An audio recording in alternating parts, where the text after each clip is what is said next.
A lot of families increasingly worried about the cost of living. That stress is becoming what they feel is one of the most important issues of the upcoming midterm election. Maybe the most important issue to some. Here to break down the recent political trends surrounding the financial anxiety, we're happy to welcome back Daily Mail U.S. reporter Victoria Churchill. Hi, Victoria. Good morning, Steve. Thanks so much for having me back. And, this is an issue that Republicans wish was not actually the one that was turning voters away from their party and from the president's agenda. We've got some polling at the Daily Mail that, Trump actually now has a higher disapproval rate now than his approval rate. And the reason behind that is the state of the economy. And, that's an issue that Republicans typically like to legislate on and run on. They had the big, beautiful bill on Capitol Hill over a year ago, and I think it's been a little bit tough to sell some of the impacts of that bill, particularly in some swing states and some swing districts. So it's shaping up to be a very interesting fight here in November. Did you, when you were doing the research for the article that you just recently put out, and I encourage people to go online and take a look at it, did they break down as far as what it is specifically that most folks are concerned about when it comes to the economy and the future, and maybe how that sways them politically?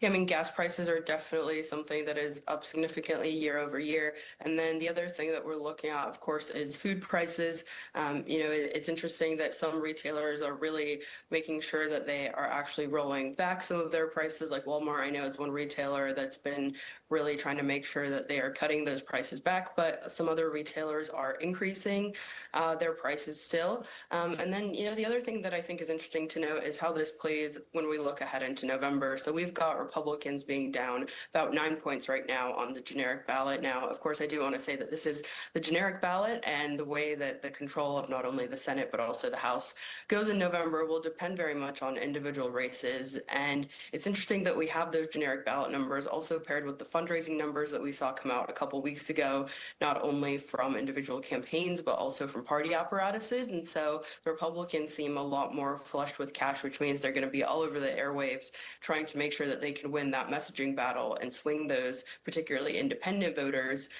We had a significant chunk of voters that were unsure how they were going to be voting in November, and those are, of course, going to be the ones that Republicans are targeting with their messaging. So let's talk messaging for just a second here. If we eliminate, just for purposes of this conversation, the broad economic impact that many Americans are feeling that led us to this conversation in the first place, and we just talk politically standing, what messaging is effective now for, what Democrats are going to say, because it's easier for the party that's not in power to say, let's change things. But what can Republicans say right now?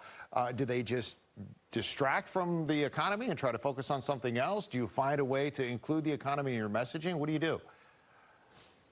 Again, I think in those swing districts, particularly, Republicans are still going to be going for that economic message, because that's, I think, one that can also drive independent voters out to the polls. Of course, with the latest on the Iran war, we saw on Capitol Hill that even some Republicans expressed frustration with members of the Trump administration.